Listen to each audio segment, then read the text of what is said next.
আমার কাছে ওই জিনিসটা নেই। জয় মা মনসার জয়। কাল এক ভক্ত রাত্রে মা তাকে অলৌকিক দৃশ্য স্বপ্ন দেখিয়েছে যে, কিরে তুই উঠ, তুই এখনো ঘুমিয়ে আছিস, আমি যে তোর সঙ্গে গল্প করতে এসছি। সে বলতিছে, কে তুমি যে আমি তোমার সঙ্গে গল্প করব, বলো। বলছে, তুই আমাকে চিনতে পারছিস না? তুই আমার কাছে দুবার গিয়েছিলিস, একবার ভালো অবস্থায় গিয়েছিলিস, আর একবার তুই খুব অসুস্থ ছিলিস। কেউ সেটা বুঝতে পারেনি, কিন্তু আমি বুঝতে পেরেছিলাম যে তোর চোখে জল, তোর কাজ সফল হয়নি। তুই মোর বাবাকে বলবি যা। তুই মোর বাবাকে চিনিস না, যে লাল ধুতি পরা থাকে, সেই আমার বাবা। তুই আমার বাবাকে বলবি যা, তোর সমস্যা মিটিয়ে দেবে। তার পিছনে মোর বাবা যদি না করে, তার পিছনে তো আমি আছি, আমার বাবা তোকে উদ্ধার করবে। সে তখন বলে, সে কাজ করবে না বলেছে।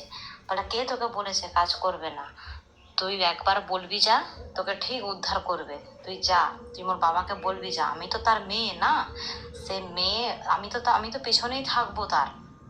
তুই যা, আমার বাবাকে বলবি যা, ওই হচ্ছে আমার বাবা। তুই যা, সেখানে গিয়ে তুই তোর কাজ সফল কর। আর তোর কাজ সফল হলে আমি তোর কাছে একটা জিনিস চাইতে এসছি। তখন সে বলতিছে, কি জিনিস চাইতে এসছো? বলে, আমি তো এখন তোকে বলবো না কি জিনিস চাইতে এসছি। তোর যখন কাজ সফল হবে, আমি আমার বাবার হাতেই তোকে সেই কথাটা বলবো যে আমি কি চাই। আমার ওই জিনিসটা খুব দরকার, আমার কাছে ওই জিনিসটা নেই, তাই আমি তোর কাছে সেই জিনিসটা নিতে চাই। তুই আগে ফল পা, তারপর আমি তোর কাছ থেকে নেব। তুমি কে বলছো, তুমি বলো।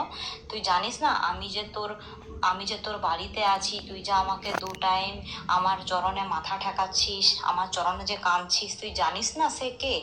তুই কি ভুলে গেছিস? বলে, কে তুমি, তাও বলো একবার, আমাকে দেখাও তুমি কে।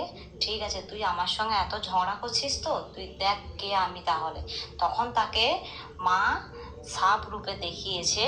মা তাকে সাপ রূপে দেখিয়েছে। মা বলছে, এবারে চিনতে পেরেছিস তো আমি কে? এবার তুই আমার বাবার কাছে যা, আমার বাবার কাছে গিয়ে তুই তোর সাফল্য পা, তারপর আমি আমার জিনিসটা তোর কাছ থেকে চেয়ে নেব। মা তাকে রাত্রে এইভাবে অলৌকিক স্বপ্ন দেখিয়েছে। জয় সোনা মায়ের জয়।